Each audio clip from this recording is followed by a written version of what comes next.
Depression is the most unpleasant thing that I have ever experienced. It is that absence of being able to envisage that you will ever be cheerful again. The absence of hope. That very deadened feeling, which is so different from feeling sad. Sad hurts, but it's a healthy feeling. It is a necessary thing to feel. Depression is very different.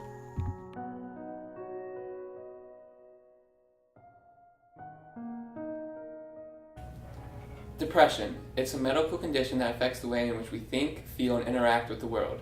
And it's more common than we think.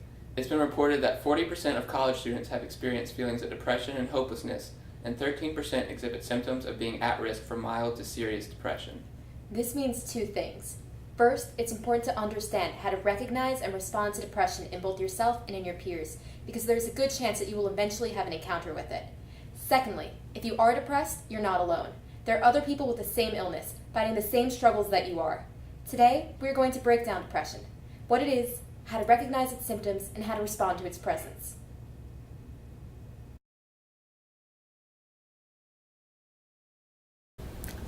3 years ago, I was my freshman year. I was started to have some depressive symptoms.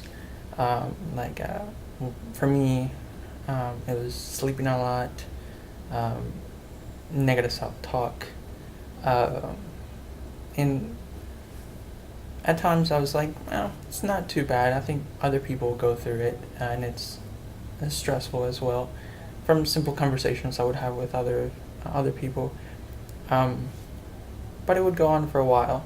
It would go on for weeks, and it would go on for months, and then along with that, it was crying sprees, random. Sometimes I would be driving or we'd be walking, I would just start crying, and it was frustrating, to say the least. And then I guess later it got on worse because I started having suicidal thoughts. But that's the difficult part, because I didn't recognize that it was abnormal. It gets rough at times.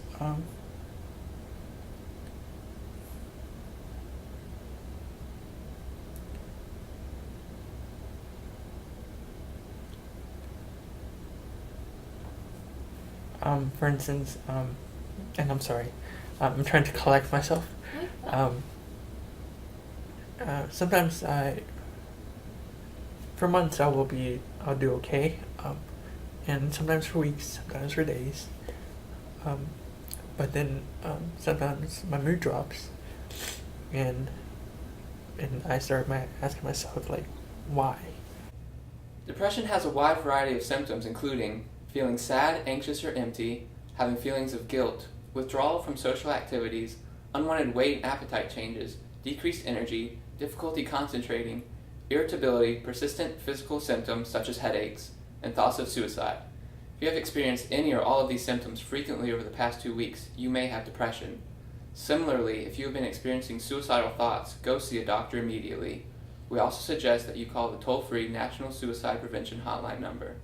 If the symptoms that we've mentioned sound like they're hitting close to home, there's action that you can take. First, go to a doctor for a checkup.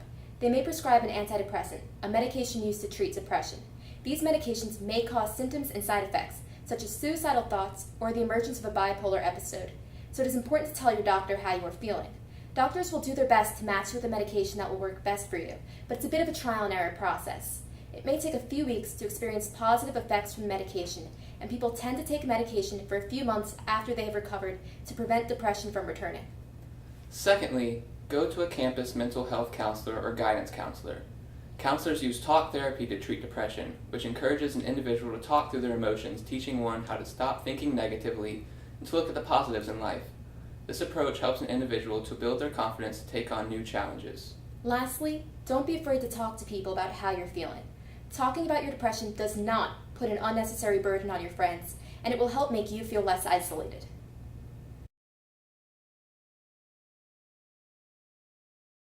And actually started to get help here on campus with counseling my second semester. and I started medication for that, which was ineffective. 2 or 3 of them were ineffective, but it's been interesting 4 years of understanding the dynamic of the disorder. Now, it may be the case that you yourself are not depressed, but there is still a chance that at some point you will encounter someone who is. So let's talk about how to recognize and respond to depression in others. 2 prominent warning signs that may indicate that a person is depressed include isolation and social withdrawal. This means that you have to watch people and observe their behavior. If someone who is normally outgoing suddenly begins to seclude themselves and focuses solely on schoolwork, this may indicate that a person is depressed. Also, be on the lookout for behavioral changes. If a person who is usually well-dressed suddenly begins to constantly come to class in wrinkled clothes and with unkempt hair, or if a person's work, which was usually well done, starts to suddenly get sloppy, and they start making repeated errors, this could potentially indicate depression.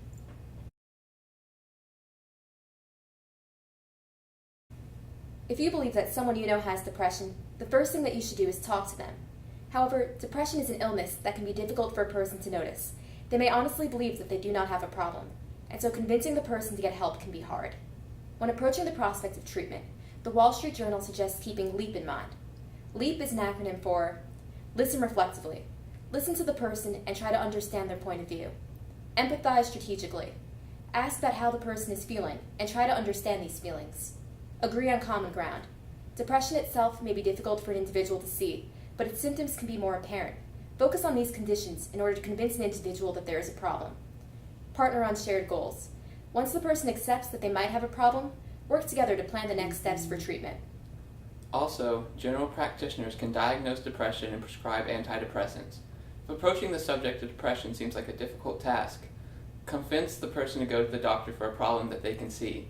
Instead of saying, "I think you're depressed," say, "I've noticed that you've been having trouble sleeping. We should get that checked out."